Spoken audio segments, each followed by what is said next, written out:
Welcome to today's episode of the Medical Fitness Podcast, powered by the Medical Fitness Association and MRF Institute. My name is David Flench, and I am the president and CEO of the Medical Fitness Association. I'm co-hosting this episode with Thomas Hammett, Director of Operations at Pinnacle Lifestyle Medicine and co-founder of the Medicine Rehab and Fitness Institute. Hey, Thomas. Thanks, David. Hello, everyone. We're excited today to have with us Dr. Renee Rogers, senior scientist at the University of Kansas Medical Center and consultant and strategist for Ideal Consulting. Dr. Rogers, thank you so much for joining us. To kick us off, can you share more about your background with our audience? Absolutely. Thanks so much. I am so excited to be here with both of you. So my training is initially as an exercise physiologist. I always say, you have career one, your aspirations, and then career two, but most of my space was actually in performance early on. So I stumbled into exercise science. Literally, I was that college student, walking through the rec center and was like, exercise science, what's that? I like moving, and wasn't really sure, and absolutely fell in love with the notion in my training that exercise was medicine. And I actually went on to physical therapy school for a period of time, and I did not actually finish. I was right at the end of the licensure piece and decided that I really missed just the pure just exercise as medicine piece of it and the research side of it. So did a little bit more of that and spent some time in medical fitness, actually.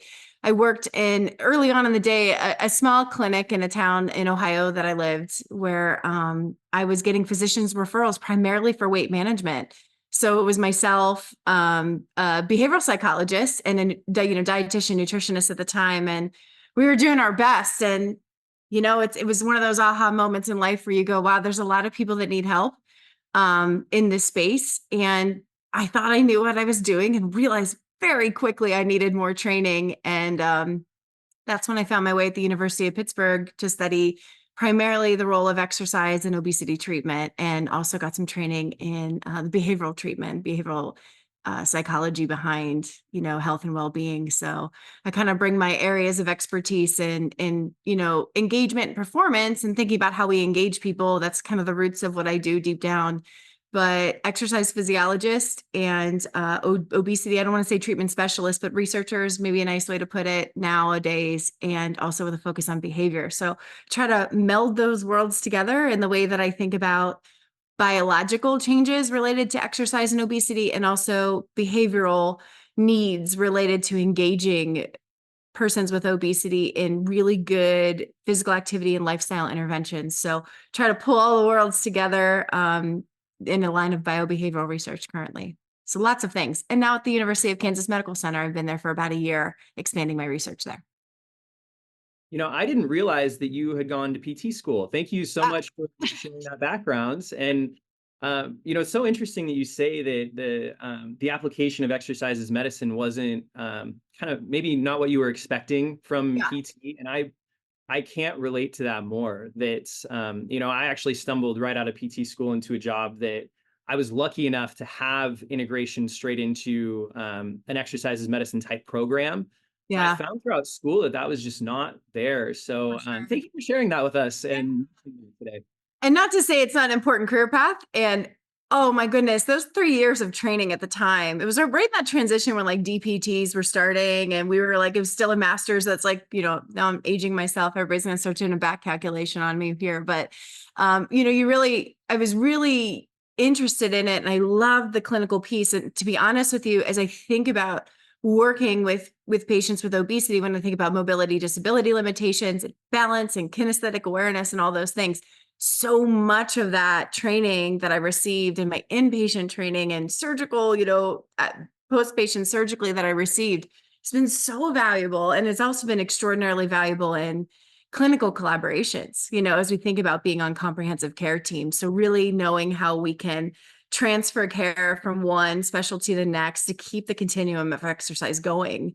I would never turn back time. I just knew from a daily that I wanted more. I wanted to be deeper in the research and continuing to change it and thinking about how the practice and the research are constantly feeding and learning from each other. Well, I'm going to start off with a question because you're presenting at this year's Medical Fitness Association annual conference in November. Thank you for that. And the title of your session is Exercise, Anti-Obesity Medications, and Obesity Care Updates and Programming Strategies. So can you talk about what the audience at that conference can expect to learn and take away from your presentation? Yeah, absolutely.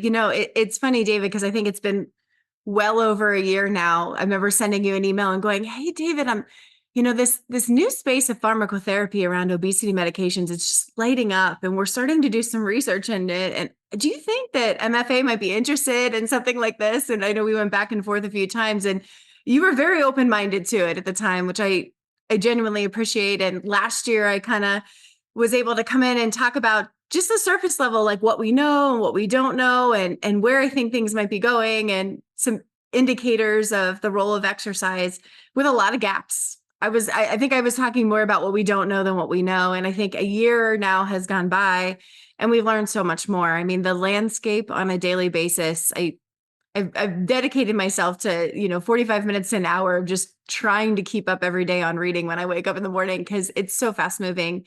This morning, there were 101 new agents in development that I saw in the pipeline. And, some have fallen off at this point. Some new ones are in. So there's just so much. So I think that, in my presentation coming up in the fall, I really I always try to bring it in from three key areas, which is, understanding the medical management. I think it's really important that we continue to not just talk about it from the lens of exercise and what kinds of exercises should be done, right? Or how we would approach it.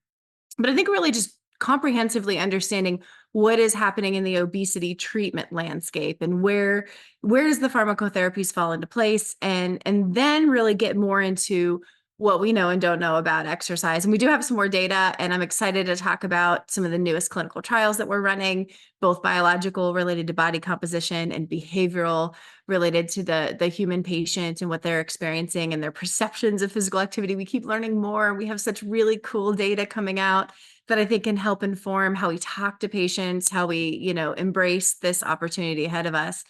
And then lastly, I think really try to get into, where do we go and how do we really start to make good recommendations? We're starting to learn more about exercise tolerance and things along the line of, many of these medications are done with injection, and what do we know around injection days and side effects, and, again, bringing in the client perceptions. But also I think this space is a little bit of I'll say is like a little tough place for me sometimes, because working in obesity for so many years, I am thrilled to see the fitness industry kind of getting behind it, right? For so many years, it was always like, you don't need that surgery or you don't need that medication, but now we're seeing the field come along, which I think is really great.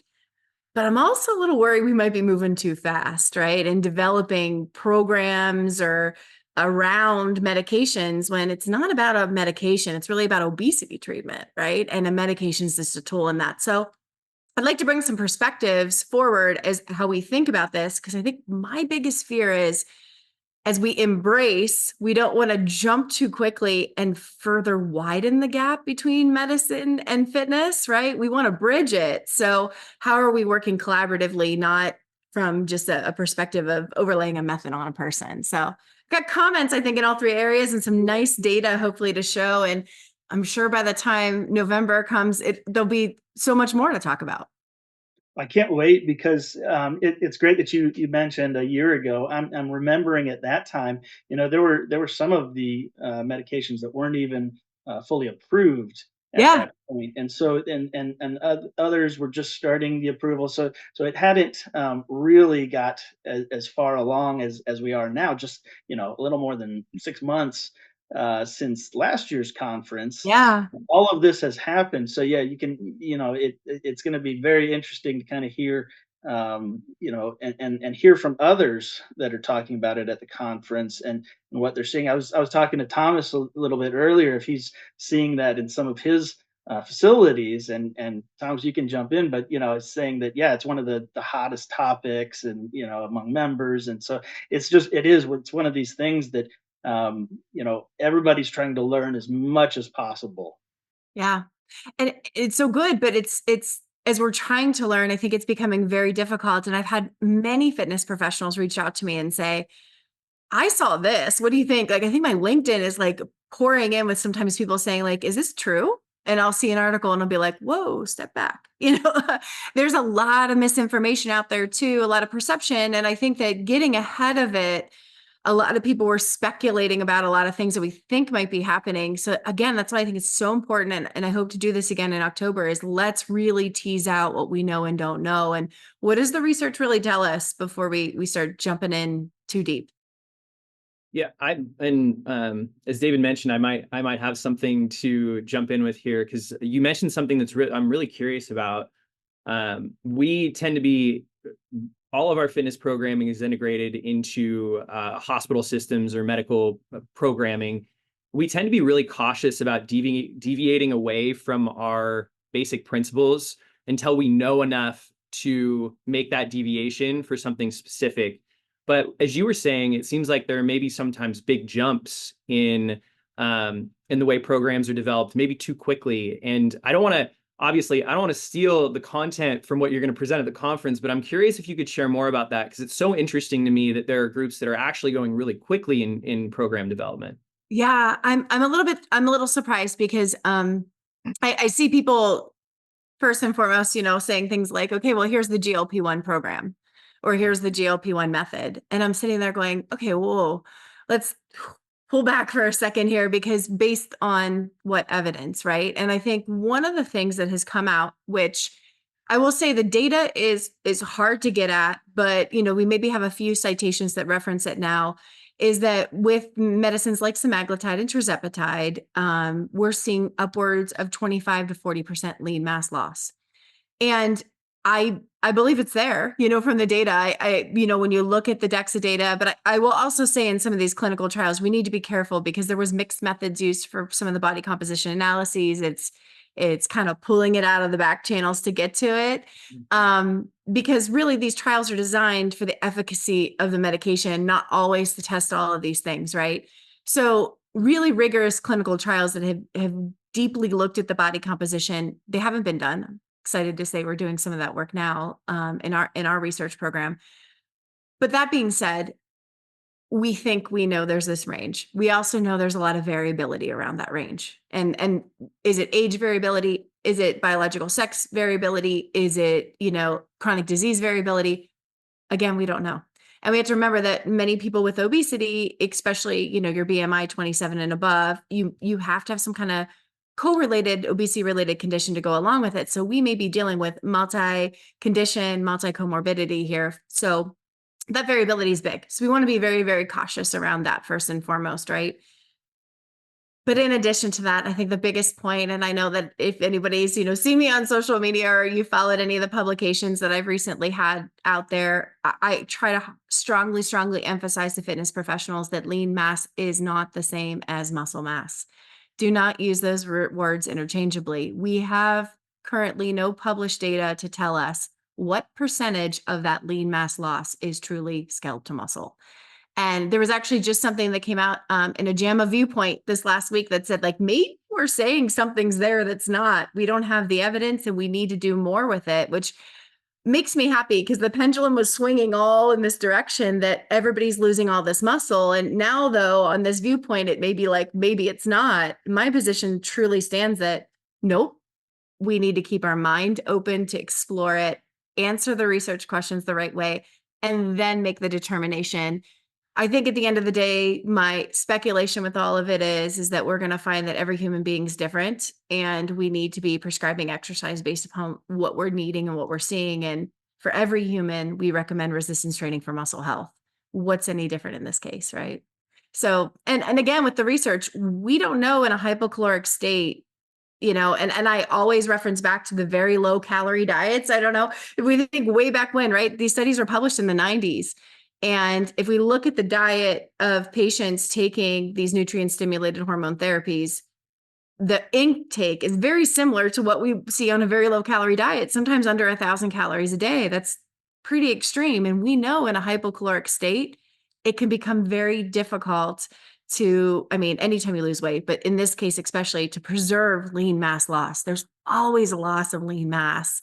And, really looking at it and saying, so even if we resistance train, can we actually stop lean mass loss? I don't think biologically that's possible. Can we slow or attenuate muscle or lean mass loss? Maybe, but we have to figure that out first. So I think building entire programs on a concept like this is jumping the gun, or really knowing the volume, the delivery, all of those things. I think it's early. Again, would I ever say don't recommend resistance training? I'd say that for every human being out there, as long as you're tailoring it and titrating it to the human and what their needs are in front of you. I can't wait to hear more during your presentation this November. And for people who are not aware, Renee's done 2 webinars recently with Medical Fitness Association. So they're on our member portal. So if you want to hear those, you'll have to sign up for an MFA membership. But she's given them in the past, and I'm sure we'll give some more in the future as well. And we can keep learning from her. But I appreciate you going into detail about some of that, Renee. Yeah, no, it's a space I'm passionate about, as you can tell. Well, I really appreciate, Renee, you mentioning both the reading you've been doing and the research you're personally doing in this area. You've been an author on a couple of publications recently that were excellent regarding anti-obesity medications and the impact of other lifestyle factors like physical activity and nutrition. And you were starting to talk about this, and I think I have an idea of what your standpoint might be, but I'm curious what your pitch would be for incorporating physical activity and exercise alongside anti-obesity medications. Yeah, absolutely. And, it's interesting because we've been calling them anti-obesity medications really for the last 2 years, and especially since they've increased in their, popularity through the media, but also through usage, right, and prescription and new FDA approvals. But one of the pushes that's coming up right now is to start just calling them obesity medications, get rid of the anti, right? Kind of like with hypertensives, right? We started to get rid of saying antihypertensives, right? So it's like getting rid of the word anti before the condition, which to me makes sense, right? Because at the end of the day, we're treating the human in front of us. So I think we're going to see more of that. I just wanted to say that as you spurted it, it made me think about it, but it also leads to my point of, and this was in a blog actually initially that I published with my colleague John Jakisic in the American College of Sports Medicine. One of the first things that we talked about is a huge opportunity for us is this idea that we can start thinking about exercise back to what we really love, that whole holistic, person-centered programming, which I think exercise professionals are actually really good at, is taking a human and figuring out what they need and helping them to come down a physical activity pathway that's right for them. And, I mentioned this earlier. I've said for years, and this came out of some of my work with bariatric surgery patients, is after losing a lot of body weight, there's a lot of psychosocial, emotional things that change as well as your physical changes. And he said, people say to me, like, I don't know this body, I don't know how to function in this body. I find myself like losing balance. And why is this the case? I've lost weight, all these important things. So it's really understanding that instead of having to program in terms of energy expenditure, which is the way that we've always done it in terms of, how many minutes do you need to do and what type of exercise to burn the most calories, whether it be high intensity interval training in a short amount of time or long periods to get that, 200 to 300 minutes a week for optimizing weight management, right? Fact is we know that that's hard to do. I was part of many clinical trials over the years where we ramped, patients up and we had to try to keep them there for at least the year. I had one trial I was involved in for 2 years, and people are motivated and they get going and they do it for a period of time. But then after a while, it's like, wow, that can be a lot, right? And it may not be what they enjoy. And you can talk about trying to find the aerobic activity you enjoy. And for some people, it's like, this is so much. The volume can be so daunting, right? Whereas now I think we can say, hey, let's pare it back a little bit. Let's have a conversation about what you need to feel your very best. We have interesting data from patients indicating that they feel fatigued or they feel a little bit weaker, even though they've lost all this weight, which is a little baffling to them, right? They think that they're going to all of a sudden feel better. But to me, those are relevant targets. Now, the fatigue is a perfect opportunity. Someone says that to you, right? Cardiorespiratory fitness. Let's talk about it. Let's improve those things. Let's go back to the methods we know to help you improve. The weakness aspect of it, we're trying to still explore. Is that because they've lost muscle? Again, like I said before, we don't know that yet. But they're telling me that they're weak. They feel weak. Let's go. Let's do something to improve that weakness. I'm standing here having a conversation with you, and you're telling me that this is something that you're feeling. I have this beautiful opportunity in front of me now to program in a way that I think is going to help you. And at the end of the day, from our behavioral work, we know if you can help someone with something that's relevant to what they need, what's important to them right now, and if you can even better get them to enjoy it, we have a better chance for long-term engagement and adherence. So I think the door just opened for us. We don't have to fit everyone into what we think the right method is. We can actually open the door up to explore lots of different things that match the person where they are.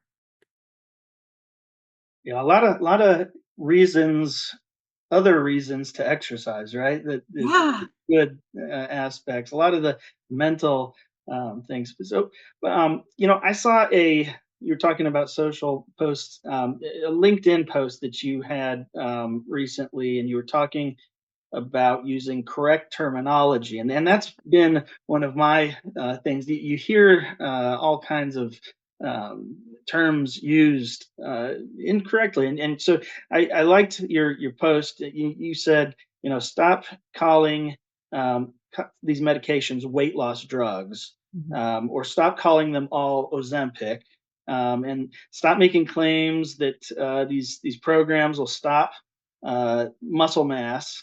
And so, there is some of this misinformation and, incorrect usage of terminology going around currently. Can you touch a little further on some of those points?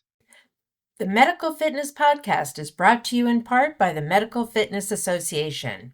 You can hear more from Dr. Renee Rogers at the Medical Fitness Association's annual conference this November 19th through the 21st in New Orleans. Don't miss this great opportunity to hear from and network with leaders in the medical fitness industry. For more information about the Medical Fitness Association's annual conference and to register, visit medicalfitness.org. That's medicalfitness.org. I absolutely can. And the impetus behind, writing that post, it was like one of those days like where you're reading and I'm reading and I'm seeing really some really talented fitness professionals and exercise folks out there saying some of these things. And it made my heart sink just a little bit, and it was not out of I need to tell everybody how much I know. It was not intended to be that way by any means. It was really intended to be more of I want to give you some information to help, because again, I said this point before, as I work with my physician and clinician colleagues, I hear often from them saying things like, it really scares me when I hear fitness professionals say X. Are they paying attention to the evidence? Are they jumping too soon? And again, I don't want to widen that gap between medicine and fitness. So I'm thinking, okay, let's get the terminology down. So I think one of the first things is we should not call them weight loss drugs because they are truly for the treatment of obesity. Now, it is clear, we know they are being misused out in the general public. We've heard about celebrities using them. There's lots of compounds out there, medical spas, people being able to get access to these medications or, compound versions of these medications that maybe is not exactly what we're talking about. But I think as a field, we should be promoting comprehensive care around these medications because, again, just like everything else, they are a treatment tool. They are meant to be surrounded with medical management and a comprehensive team that's following their major biological changes, psychosocial mental health changes that go around all of the things with obesity treatment. So it is not meant for mild weight loss, 5 to 10 pounds, want to get ready for an event. Absolutely not. That is not what these are for. And there's a lot of people out there that truly need them. So we're talking about, as I mentioned before, categorically BMI is not the best, but this is the way they're approved right now. BMI of 27 or greater with a co-condition, or a BMI of 30 or greater, and with truly a diagnosis of obesity, which means a level of metabolic hormonal dysfunction that has gone along with carrying excess adiposity for an extended period of time. So it really takes a clinician, a specialist, to stop and take a moment to say, hey, let's talk about your habits. What have you tried? What have you gone through? What's happening? How has your body changed?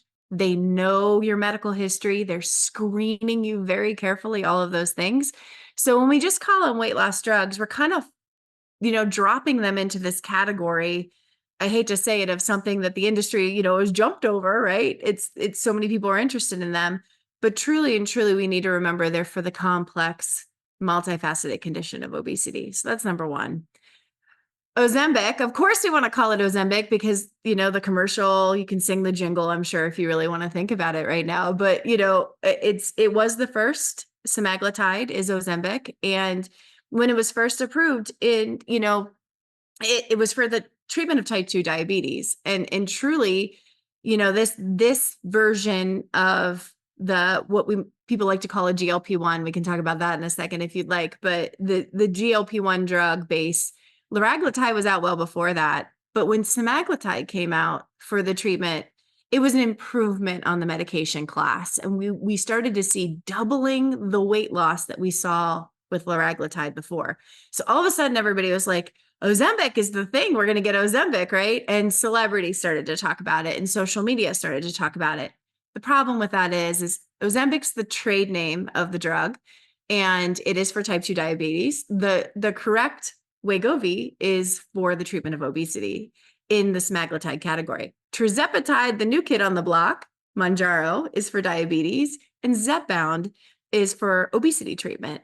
So there's 4 different names, and I know it can be a lot, right? It can be a lot to learn and think about. And exercise professionals aren't always that we don't think about this as something that we need to know.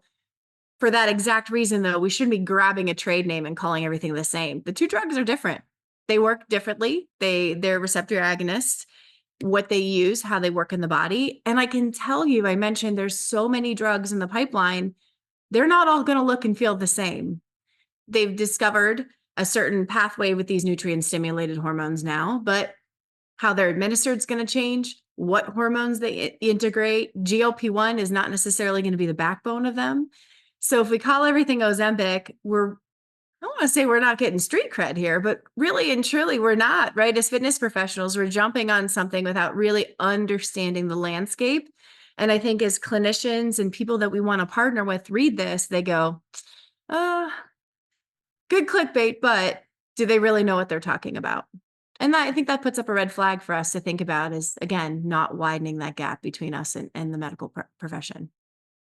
I think it's really important. Same thing goes with the skeletal muscle mass stuff that I mentioned is we don't have the data yet. We don't know the types of programs. We don't know the dose, frequency, intensity. We have some speculations. And I know people have said, I'm running pilots in gyms or we have clients and they're really successful. And I come back to, how are you measuring the quantity? How are you really getting at muscle without, these really rigorous methods? You probably aren't. But if your clients are feeling stronger and better and they're improving their quality of life, yes, you won and that's great. But be careful about saying it's about stopping or attenuating muscle mass loss.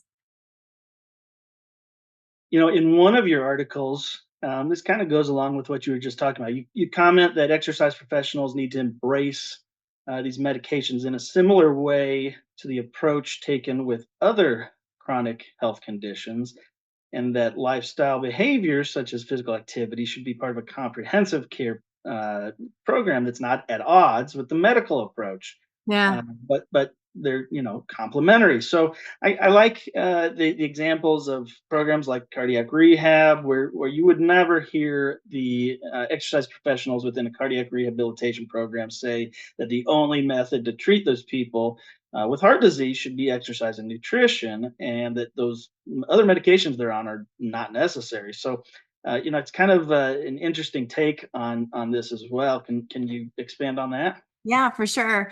I think it's such an important thing. And I have to give credit to John Jakisik as we were, really thinking about all of this. He was one of the first, and John has worked. If you don't know John, he's also with me at the University of Kansas Medical Center, but he has worked at exercise and obesity treatment, for years. So in the major lifestyle clinical trials around our guidelines, John was really responsible for, and so he's seen it all. And for someone like him to say, "Hey, listen, we've got to embrace different modalities. We've got to consider it. It's about the human in the center." It really means something. But he was one of the first, to really kind of get fired up a little bit about it and say, we would never say this with cardiac rehab. Or diabetes care, we recognize that at a certain level of disease, there's an additional tool that's needed. And I hate to say to level the playing field, but it's helping on the biological side of the disease state to help bring it back. And I think anytime, we see certain agents introduced, it's another behavior, just like anything else. But I think the tendency that we're seeing in our field, and we've seen, celebrity trainers I saw in the morning news the other day, a major person in the space got on and said, "I'm proud to get my friends off of it. These medications aren't treating the root causes of obesity." And there's a level of intellectual bias right behind that, in that if you truly know the disease of obesity, you realize it's not about just willpower. Would I ever say take an agent without lifestyle? No, there's not a human in the world that I would not say eating a better quality diet and moving your body more isn't good for you at some degree, as long as it's tailored and personalized, right? So the idea that we would say, the root causes of diabetes, so the genetics behind cardiovascular disease, like we accept that, but we aren't accepting the genetics and the biology behind obesity. So I think that that's where, as we really think about this care, we want to be careful, with some of those statements, and also very careful with how we think about the comprehensive program. I know that in some of my patient interviews, I've had folks say things to me like, "Can you help me find a trainer?" When I'm, you're doing qualitative research interviews, you say, "Hey, I'm just going to ask you some questions about your lifestyle." And then they find out, that I'm an exercise. "What do you do?" "I'm an exercise physiologist. I'm a researcher." And they're like, "Oh, if I knew you were an exercise person, I never would have talked to you." And I'm like, "Why?" And, it's heartbreaking in the moment. And it's because every exercise person that I've talked to has told me that I don't need to be on these medications. Or they told me that if I change my diet, or I change my physical activity behaviors, or they have the method that's right for me. And again, we wouldn't do that in other comprehensive spaces. So I think if we really want to move the needle on this, we need to help, and also realize, let's be clear, it is not our role, right, to discuss the medical side of the management, whether or not someone chooses to take a medication. I think if someone tells you that they've decided to take, an obesity medication, or they've been prescribed it, very first thing we should say is, "Hey, thank you for sharing that, and trusting me with that information. Thank you for sharing that with me. I can now hopefully help to tailor a program around your specific needs and how you're feeling, not give your bias or opinion on top of it." Never do that in cardiac rehab. It's interesting. I'm tempted to ask a follow-up on part of this, which is that it seems like some fitness professionals have taken a stance against these obesity medications, and I just can't seem to understand why that might be. You would think intuitively that it would be something that would support the patient's goals, or their client's goals. And I don't know, do you have any insight on that? This is more of an opinion question than anything else, but I totally get it. I think that, I like to, I'm going to try to bring the light into it, right? And say that I know from years of being a fitness professional, boots on the ground, from being surrounded by our passionate community, we realize the value that exercise has in terms of being medicine and being powerful and being, this amazing thing that can help people. But I think where we fall short sometimes is remembering that there's so much variability in response around it, right? It's never the panacea of fixing it all, right? It could, maybe there is that phenotype of that very specific person that we'll say is the perfect exercise responder, right? And we give them exactly what our guidelines tell us to do, and they do it, and they adhere to it, and they come 3 times a week, and they do it for the rest of their lives. That phenotype, that biological and behavioral phenotype of a person, I think is rare, right? And the variability in response to what we do is what is so unique. And I think that's also what makes our field fun, right? We can help someone and change things up and do all these, different pieces to it. And I think that though, when something comes in where we see such a strong effectiveness, we know the work it can take a human to exercise it. Exercise itself is a stressor. It's a stimulus. It's a work versus something like, I hate to say it, you see commercials, 20 seconds to lose 20% of your body weight. You hear things like that said, right? You hear those kinds of things and it almost feels a little threatening, right? To the passion and the work, because you want people to find that love where they want to do that work. And so I've had a lot of people say those kinds of things to me, like, I'm so afraid that people aren't going to see the value of what we do anymore. And I deeply think that that's where it's coming from, because I know that there are so many amazing, talented fitness professionals out there that want to help people, but they want to help them through physical activity. And I think, the best message we can send to them right now is you can do both. You can embrace this guy over here and say, you're really helping them with this. Come over here. I'm going to help you with this. And it could be really powerful if you look at it the right way. But I get it. I get seeing something like this, but the other really important reminder I think we need to say is we're treating the human that's in front of us. And if, like you said so wonderfully, Thomas, if this is helping them, isn't that what we want? Don't we want to help them, whether it's surgery, whether it's, medication, and then maybe once they start to, find some help on the biological side of the house, we can really kick in with our good behavioral coaching skills and our unique and engaging programs that are very personalized for them and really help improve their quality of life. Those are great points, Renee. I think the other thing that comes to mind, Thomas, that was a great question, because I've wondered that as well. Why are there some who are really fighting this? It's here. People are doing it. We need to embrace it, just like other chronic conditions. But I think part of it is the vast majority of exercise physiologists, personal trainers, etc., professionals in fitness are in relatively good shape. And so they have not struggled with obesity in their lives the way that many of their clients are. So it's kind of like analogy to a parent. Until you've had a kid, it's hard to understand what somebody who's, if you're not a parent, what a parent is going through with their kids. So as soon as you have the kid, you're like, oh yeah, I know. So it's sometimes I think the fitness professionals don't have the same perspective, and so it's harder to relate to that person.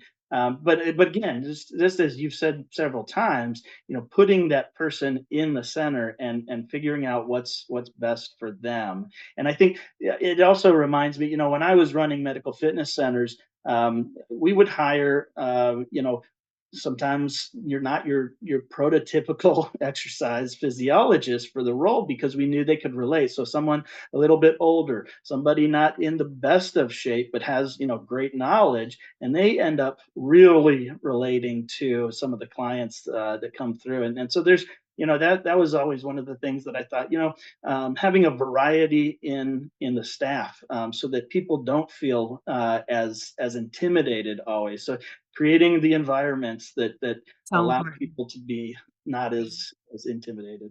Your point is so well taken, and I appreciate it so much, because I do truly believe that that side of I had someone one time really, really push me and challenge me, and when I stood next to this person, and I feel confident in myself. We all have our things. We all have our insecurities, right? But I stood next to this person and I'm like, you are the perfect specimen of a fit human being. And you get a little intimidated. I mean, we talk perfection of willpower and training and all of the perfect things that go together, and that they're amazing at what they do and they're extraordinarily talented, but really, really fighting me on this topic.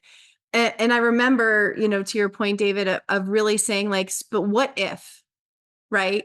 What if all of the factors didn't align for you the same way? Or what if it was that exercise didn't feel good to you when you did it way back when?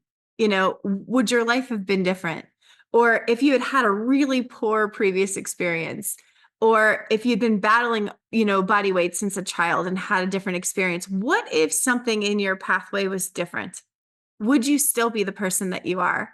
And that was like the only gains that I could have in that moment with that person, because it was just like, you just maybe can't understand the experiences other people have had. And in many of my interviews that I've done, the stuff that people talk about can go back as far as being the kid that never got picked for the team in gym class because they were, a little bit heavier than some of the other kids, is how they'd frame it, right?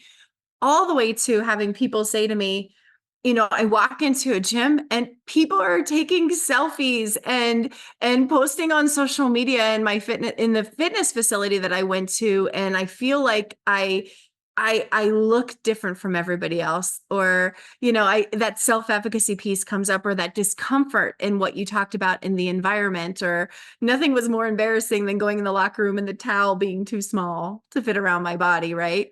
So these kinds of things, I think it could really change someone's experience, and it could have happened last week. It could have happened 15 years ago, right? But you're very true. Maybe many of our fitness professionals are that perfect phenotype, and I will not discount it. There are many out there too that have made major changes in their life by taking on, the lifestyle medicine pathway, and kudos to them and what they've done too. But just because the pathway may have worked for them, it doesn't mean, as I said, it can just quickly be overlaid onto somebody else. It needs to be more precision and personalized than that. So what I appreciate about, and I think this is probably the last question that we'll have time for today, but what I appreciate is that we've kind of zoomed out a little bit into a greater subject of, the fitness world and fitness professionals. And, what I'd like to ask you as we wrap up is where do you see the future of physical activity and exercise integration into healthcare, and where do you hope we'll be, let's say by 2030 even? Oh man, it's right around the corner, right? 2030 is before we're talking about it. And I think that what we do right now is critically important for what's going to happen in 2030. We can't wait and hope, right? So I think we need to continue to be advocating for reimbursement models the appropriate way, and proper credential for reimbursement is important too. I think that as we're thinking about working with comprehensive conditions like obesity that are complex, or cardiovascular health, we need to be really looking at what is the right credential, what's the right training to get that kind of reimbursement so we can be on comprehensive care teams. I know some people do a good job with models and getting something back, but I want the gap to be smaller. I really do, between where we're at. But I think that for many, it's funny when I go to obesity conferences or obesity organizations that I work with, I'm the exercise person. And when I go to exercise places, I'm the obesity person. I kind of straddle that fence. So I get to hear both sides of the equations. And it's like, well, our fitness professionals desperately want, and I think it's really important that we have reimbursement models. Our clinical folks are saying, sure, but are you ready? Because when I refer you a patient, I need to know that biases are gone, that you're embracing medical management like we've talked about. So I think that we need to do a better job of truly understanding these conditions and, meeting clinical care where it's at. And I think clinicians continue to need to be educated on what we're doing and how we're growing as a profession to put the patients in the center of it. And if we can get really good at that and develop a mutual respect for one another, hopefully we're going to have these amazing referral networks where clinicians can say, hey, this trainer has training in this area, or this certified professional has wonderful training and they're ready, to help my patients, and I trust them. I want to see it more than anything, trusting relationships between us and medicine and us. That's my big goal, no matter what the reimbursement pathway looks like.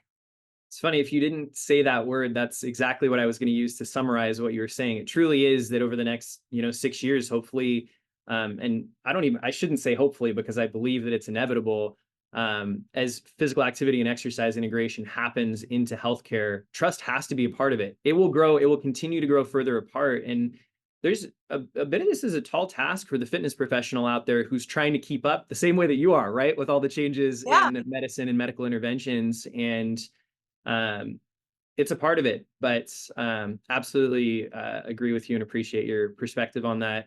Renee, it's been an absolute pleasure to have you on the show today. Thank you so much for your perspective, your clearly in-depth knowledge in your areas of expertise and beyond, and just for being a fun person for us to have on the show today. Thanks so much for joining us. Oh, I appreciate it so much. Thanks to you both for having me. And I look forward to continuing the conversation. There's a lot to talk about. Great. Thanks, Renee. This episode of the Medical Fitness Podcast is brought to you by the Medicine, Rehab, and Fitness Institute.